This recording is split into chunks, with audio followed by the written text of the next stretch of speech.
Salut les gars, j'espère que vous allez bien et bienvenue dans cette nouvelle vidéo. Donc aujourd'hui j'avais vraiment envie de parler avec vous de comment gérer ses dépenses, apprendre à s'organiser, à dépenser intelligemment et je vous laisse avec la suite.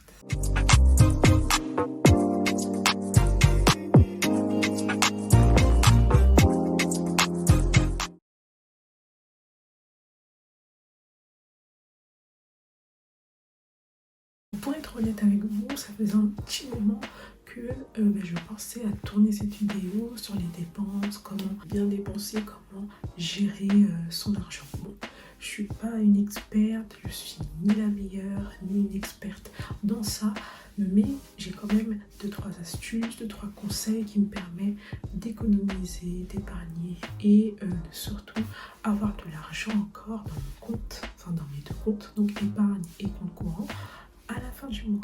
Honnête avec vous, avant j'étais une grande dépensière, c'était limite, je faisais des achats compulsifs. Donc à chaque fois que je craquais sur un petit article ou même de la nourriture, etc., et ben j'achetais.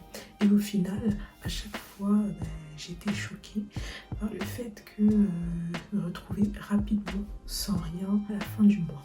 Du coup, ce que j'ai fait, c'est que j'ai fait une petite recherche sur internet sur comment gérer son argent pour m'éduquer à l'argent, quoi. Et je pense que c'est très important en 2021 surtout, s'éduquer vis-à-vis de l'argent, apprendre à gérer ses finances, apprendre à dépenser intelligemment, même si voilà, ça fait toujours du bien de se faire plaisir, mais c'est mieux de dépenser intelligemment. D'ailleurs, comme vous avez pu le voir, il y a 1 an maintenant que nous sommes dans une grande crise sanitaire qui touche le monde entier. Ça a vraiment impacté fortement l'économie et le pouvoir d'achat des ménages, c'est-à-dire nous, il a quand même baissé, mais vraiment baissé. Et c'est vrai que c'est en étant dans ce genre de situation-là, c'est en vivant ce genre de choses qu'on se rend compte à quel point il est important et même primordial d'avoir de l'argent et surtout avoir un certain montant au niveau de l'épargne. Voilà. La première chose que je pourrais vous dire, c'est d'apprendre à être responsable. À partir du moment où vous avez de l'argent, que ce soit de l'argent de poche ou un salaire ou un complément de revenu, il est très important de savoir quoi en faire, de savoir gérer tous ces revenus. C'est vrai que dès que ton salaire il arrive, tu as vite envie de le dépenser et je suis la première à le faire. Avant. Et c'est vrai que quand tu as la bourse, quand tu as des petits compléments, plus ton salaire qui arrive, tu as tout de suite envie de craquer ton PEL, d'aller dépenser des 1000 et des 100 partout, alors qu'au final, tu vas même pas utiliser le quart de tes achats. Ce que je pourrais te conseiller, surtout, c'est d'apprendre à être responsable. Il faut, au bout d'un moment, savoir assumer ses actes et oser se dire à soi-même, oui, j'ai fait des achats inutiles, oui, c'était inutile, c'était une perte d'argent, mais voilà, je vais essayer de plus trop recommencer. Ensuite, moi, ce que je fais pour gérer mon budget, mes dépenses, etc., c'est que je fais des tableaux sur Excel. Donc, je vais vous le mettre là, ou là, je sais pas. Mais en tout cas, j'ai 2 tableaux sur Excel, enfin 2 fichiers Excel. La première, c'est une wishlist. Une wishlist, c'est-à-dire que je répertorie tout ce dont j'ai besoin, même si ça peut paraître superficiel ou un peu inutile, comme par exemple des vêtements, comme une lampe de chevet, chose que je me suis achetée ce mois-ci. Mais voilà, au moins, voilà, j'ai une wishlist, je sais que quand l'argent arrive, je vais devoir acheter ce qu'il y a dans cette wishlist. Après, on n'est pas forcément obligé d'acheter tout d'un coup dans le mois. Vous pouvez répartir vos achats chaque mois, on va dire. Mais voilà, c'est comme ça que je m'organise. À chaque fois que je me rends compte que j'ai besoin de quelque chose, je le mets sur ma wishlist. et je suis sûre que j'achète. Et je sais aussi que c'est utile. Ensuite, quelque chose également lié à la wishlist, c'est que lorsque j'ai envie d'acheter quelque chose, lorsque j'ai l'impression d'avoir un coup de cœur, j'essaye vraiment d'être conscient des choses et j'essaye vraiment de me poser les bonnes questions dans ma tête en me disant oui. Est-ce que tu as vraiment besoin de ce vêtement? Est-ce que tu as vraiment besoin de cette paire de baskets, de cette paire de talons? Est-ce que tu te vois porter ce genre de choses, enfin ce vêtement-là, cette paire-là, plus tard? Voilà, donc ça c'est vraiment les questions que je me pose chaque fois que j'achète, que ce soit en ligne ou en boutique. Bon, c'est vrai que ça peut paraître un peu casse-tête et un peu casse-pied de toujours se poser des questions avant d'acheter, mais à partir du moment où on ne touche pas forcément un énorme salaire, mais je pense que c'est important de se poser souvent quelques questions avant de réaliser des achats. En tout cas, ça c'est les deux choses que je fais. Ensuite, j'ai un second fichier Excel donc, qui s'appelle budget 2020-2021. Alors, budget 2020-2021, donc là, c'est un fichier dans lequel je vais inscrire toutes les dépenses que je fais dans le mois et ensuite je vais remplir un grand tableau dans lequel je vais additionner par catégorie tous les achats, tous les dépenses que j'ai fait. Donc il y a plusieurs catégories, comme vous pouvez le voir dans le tableau qui s'affichera là, là ou là, je sais pas. Ça, ce sont mes propres catégories, hein. Mais vous pouvez avoir vos propres catégories également. Donc il y a normalement nourriture. Donc je l'ai fait un peu en anglais parce que je suis en train d'apprendre l'anglais et j'essaye de faire une sorte d'immersion virtuelle, enfin pas virtuelle, mais une immersion en France pour apprendre l'anglais. Mais voilà, mon tableau, je l'ai rédigé en anglais, je sais même pas s'il y a des fautes ou quoi, mais voilà, c'est pas grave. Donc en tout cas, j'ai trouvé plusieurs catégories, plusieurs parties pour rassembler tous mes dépenses. Donc il y a la catégorie nourriture, bien évidemment, donc c'est tout ce qui est courses, boulangerie, glace, j'adore les glaces, donc voilà. Il y a aussi la partie beauté. Beauté, c'est tout ce qui est soin pour les cheveux, pour la peau, pour le visage, etc. Le maquillage, enfin de la beauté quoi. Ensuite vous avez les divers, donc dans cette catégorie-là, c'est tout ce qui n'entre pas dans les autres catégories. Il me semble qu'il y a également les loisirs et il y a les transports, donc ma carte Navigo. Et enfin, il me semble qu'il y a la partie souscription. Enfin, souscription, abonnement. Donc, c'est tout ce qui est abonnement téléphonique, des abonnements, je ne sais pas, par exemple sur Netflix, Amazon Prime, Disney+. Moi, je paye à la fois mon forfait téléphonique, donc je le mets dans cette catégorie-là, et je paye également mon application de danse. Donc, comme vous pouvez le voir dans le tableau, j'ai bien inscrit, marqué, répertorié tous mes dépenses chaque mois et ensuite à la fin du mois je viens remplir le tableau pour voir comment j'ai dépensé en fonction de telle ou telle catégorie. Du coup ça me permet de voir chaque mois si j'ai dépensé plus ou si j'ai dépensé moins et surtout dans quelle catégorie. Donc moi ce que je vous invite à faire, c'est de faire après la même chose que moi. Bon, vous n'êtes pas obligé, mais si vous voulez gérer vos finances, enfin, votre budget, vos revenus, je pense que c'est important de le faire.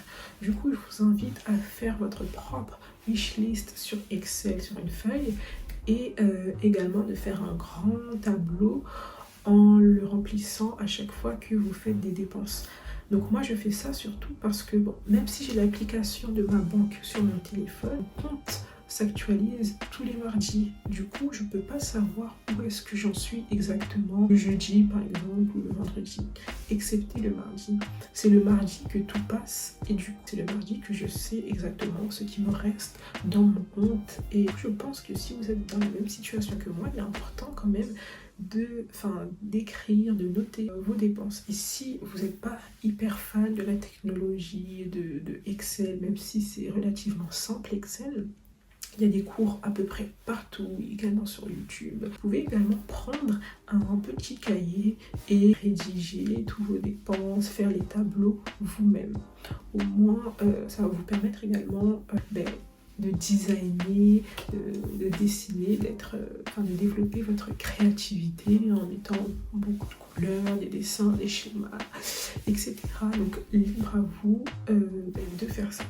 Ah oui, je vais vous parler également d'une règle que j'ai découvert il y a 2 mois, je crois. Et c'est la règle des 50, 20, 30. Donc en quoi consiste cette règle? Donc là je vais vous mettre le schéma que j'avais trouvé sur internet qui est parlant quoi. On comprend tout quoi dans ce schéma. En gros, qu'est-ce que la règle des 50, 20, 30? En gros, lorsque vous recevez tous vos revenus, donc salaire, complément de salaire, etc. Donc ce que vous allez faire, c'est que 50% de vos revenus, de l'ensemble de vos revenus, vont vers vos besoins. Qui dit besoin, donc en général, ce sont des charges fixes. Donc loyer, électricité, les courses, bon, même si les courses, c'est pas forcément une charge fixe, c'est plutôt une charge variable, mais les courses, ça reste un besoin, parce que si vous ne mangez pas, vous mourrez. Mais voilà, 50% de vos revenus, donc la moitié, doivent être consacrés à ce genre de dépenses, donc ce que j'appelle les charges fixes. Voilà. Ensuite, 20% de vos revenus vont enrichir votre épargne. Ça, c'est plutôt pas mal cette règle-là. Au moins, vous êtes sûr d'avoir épargné, d'avoir mis de l'argent de côté. Et c'est pas une obligation de mettre 1000 € de côté, 100 € de côté. Mettez ce que vous pouvez. C'est important en fait d'épargner, mais c'est pas parce que vous apprenez que telle ou telle personne met 300 € de côté que vous allez faire pareil si vous ne pouvez pas le faire et si vos charges, donc vos charges fixes, vos besoins sont trop lourds. Enfin, c'est pas lourd, mais prennent un petit peu trop de place dans vos revenus. Du moment que vous épargnez, c'est le principal et c'est le plus important. Épargner 5 €, 10 € tous les mois, 5 €, 20 €. Par exemple, moi, ça dépend des mois. Donc parfois, je peux mettre 100 € de côté. Donc vu que je suis apprentie, en plus j'ai 20 ans, donc je touche pas forcément un gros salaire. J'essaye de mettre parfois 100 € de côté, parfois 20 €, parfois 10 €. Et parfois, j'épargne plusieurs fois dans le mois quand je trouve qu'il y a un petit peu trop d'argent dans mon compte courant, je le mets dans mon épargne. Et je vous invite à faire ça, comme ça vous êtes sûr au moins d'avoir de l'argent de côté. Ça vous permet également d'avoir une certaine sécurité financière et ça c'est vraiment le plus important dans la vie, peu importe votre âge, 20 ans, 30 ans, 40 ans, 50 ans, 60 ans, on s'en fiche vraiment, mais le plus important c'est d'épargner et d'être en sécurité et d'essayer plus ou moins d'être stable financièrement, peu importe vos revenus. Comme je vous l'ai dit, donc 50%, donc la moitié pour vos besoins, 20% pour votre épargne et donc les 30%. Donc 30% de vos revenus, donc le reste, sera consacré à vos envies. Donc qui dit envie dit surtout loisirs, donc tout ce qui est vacances. Donc si vous dansez, ça peut être payer des cours de danse, je ne sais pas, des activités extrascolaires si vous êtes encore à l'univ comme moi, etc. Enfin voilà, donc j'aime beaucoup cette règle. Donc moi, pour l'instant, je suis encore dans le domicile familial. Du coup, la règle des 50%,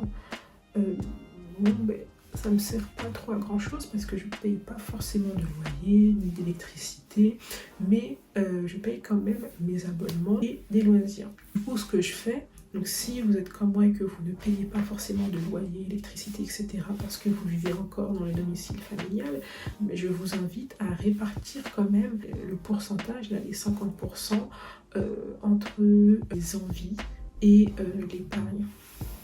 Voilà, c'est ce que je fais et je vous invite vraiment à réfléchir sur ce genre de choses, à réfléchir sur la manière dont vous consommez, la manière dont vous dépensez, si vous faites des achats utiles, inutiles, si les choses que vous achetez sont vraiment nécessaires, si c'est juste un caprice. Donc moi, encore une fois, donc j'essaie toujours de vous illustrer mes propos en prenant, par exemple, ma vie personnelle, ce que je fais.